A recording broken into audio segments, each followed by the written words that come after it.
Sir, Congress party जो किसान शहीद जो किसानों घर पर आए, किस तरह की स्थापना दी गई है आपने, किस तरह का प्रयास रहेगा?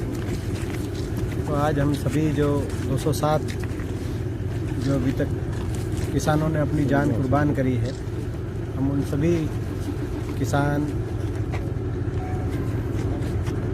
शहीदों को हम अपनी तरफ से श्रद्धांजलि देते हैं। और मैं समझता हूँ ये देश ने इस तरह का आंदोलन नहीं देखा कि इतने लाखों की तादाद में लोग शांति से, संयम से, धैर्य से, जिस प्रकार से लोकतंत्र में अपनी बात रखनी चाहिए, यही तरीका है। जब सरकार नहीं माने तो आप बताइए और क्या तरीका है हमारे पास? ये एक तरीका है और इस तरीके से लोग अपनी बात, अपना संघर्ष कर रहे हैं, अपनी लड़ाई लड़ रहे हैं। और इतने लोगों ने अपनी जान कुर्बान कर दी हो, ऐसा कभी हमारे देश के इतिहास में हुआ नहीं है। बड़े दुख की बात है, मेरे दिल में बहुत बड़ी टीस है। अभी एक हफ्ता लोकसभा ये संसद का सत्र चला, एक हफ्ता देश की पार्लियामेंट चली।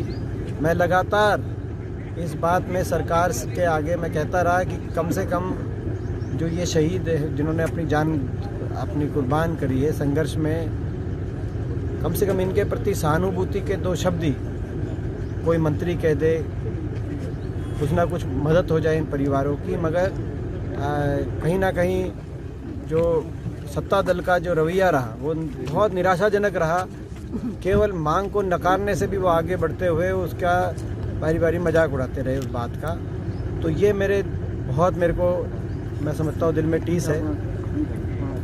देश की संसद के अंदर इस तरह का मैंने कभी नहीं देखा। मैं भी आज 15 साल से देश की संसद में। दीपेंद्र जी, मंशा क्या लग रही है सरकार की कि 82 दिन हो चुके हैं, उसके बावजूद भी कोई पॉजिटिव रिस्पांस नहीं है? राजहट में है सरकार, अपनी राजहट में कायम है।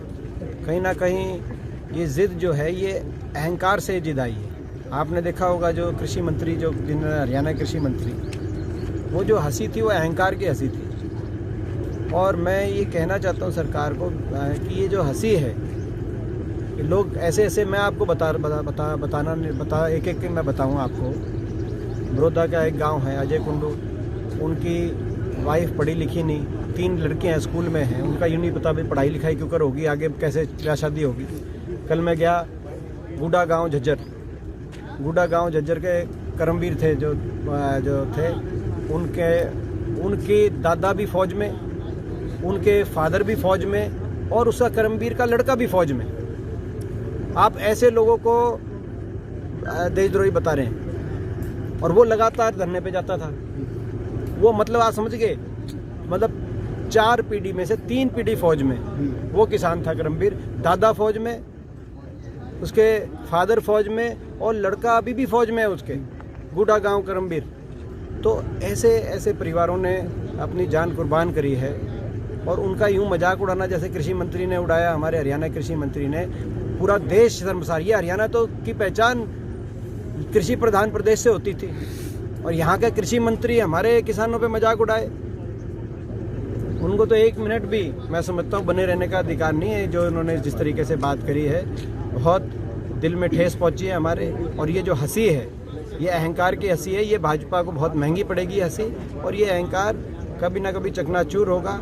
और मैं जो है अपने देश के किसान को नमन करता हूँ, जिन्होंने, देश के किसान ने, मुझे गर्व है आज, मेरे को आज गर्व है इस बात पे कि मैं किसान का बेटा हूँ कि देश के किसान ने जिस तरीके धैर्य से, शांति से इतना बड़ा आंदोलन, जो आज़ादी में कभी आज़ादी के बाद नहीं देखा गया, वो जो देख करके दिखाया, उस बात पे हमें सबको गर्व होना चाहिए। लोकतांत्रिक तरीके से तो आंदोलन चल ही रहा है, लेकिन सरकार नहीं मान रही है, तो अगला स्टेप क्या होना चाहिए पार्टी की तरफ से, किसानों की तरफ से? देखिए, ये लोकतांत्रिक व्यवस्था में यही एक रास्ता बचता है। आप बताओ कौन सा है? किसान शांति प्रिय, संयम और धैर्य के साथ संघर्ष का जो रास्ता है, पूरे देश में ये धीरे धीरे आपने देखा, जो अब राजस्थान, मध्य प्रदेश, गुजरात, उत्तर प्रदेश, बाकी प्रदेश भी जुड़ने लगे हैं। तो ये आंदोलन इसी प्रकार से शांति प्रिय तरीके, ये जो आंदोलन है पूरे देश के कोने कोने में किसान इसमें जुड़ते जा रहे हैं। तो ये तो मैं समझता हूँ कि बाकी तो आंदोलन का जो नेतृत्व है वो किसान संगठन कर रहे हैं। तो आंदोलन का क्या रणनीति रहेगी, क्या रूपरेखा रहेगी, वो निर्धारित करते हैं। उसमें जहाँ तक हमारी बात है, हम तो एक देश के नागरिक के नाते, एक किसान के बेटे के नाते और एक राजनीतिक दल के नाते हमारा पूर्ण समर्थन है।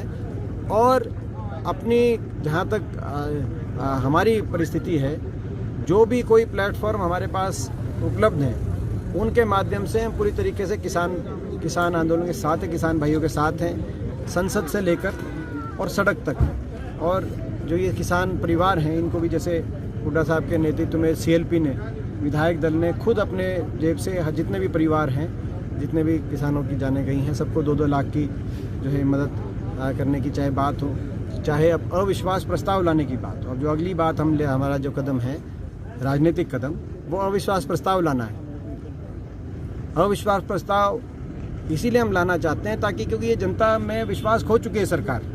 मुख्यमंत्री अपने हल्के में प्रोग्राम नहीं कर सकते करनाल में, उप मुख्यमंत्री अपने हल्के में नहीं कर सकते, कृषि मंत्री अपने हल्के में नहीं कर सकते। तो यानी कि जब अविश्वास खो चुकी हो जो सरकार, ये चीज़ विधानसभा में साफ हो कि कौन सा विधायक सरकार के साथ है और कुर्सी के चिपका रहना चाहता है और कौन सा विधायक जनता का साथ देना चाहता है।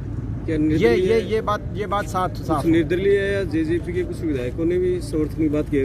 कईयों ने किसान को और जनता को समर्थन देने की बात की कि हम जनता के साथ हैं, मगर उसकी कसौटी विधानसभा में जब अविश्वास प्रस्ताव हमारा एडमिट किया जाए, मैं आप लोगों से कहना चाहता हूं, आप लोग दबाव बनाएं, क्योंकि गवर्नर मिला भी नहीं। गवर्नर साहब, हमारे आदरणीय गवर्नर साहब, उन्होंने हमारे जो है अपना उन्होंने मुलाकात भी नहीं करी। आपने देखा, थोड़ा दाब ना दे, 3-3, 4-4 बार विधायक दल गए, तो कहीं ना कहीं वो टालम टाल की पोजीशन रही। अब कह रहे हैं कि शायद बजट सेशन में आएगा। एक सवाल, तो बजट में जब आए तो आप लोग के माध्यम से कि भाई वो उस पर पूरी चर्चा होनी चाहिए और उस अविश्वास प्रस्ताव में, ताकि सारा दूध का दूध पानी का पानी हो। कौन सा विधायक हमारे जो है सरकार के पक्ष में दिखाई देता है, कौन जनता के साथ खड़ा दिखाई देता है, जो कह रहे हैं। दीपेंद्र जी, जो कृषि मंत्री ने बयान दिया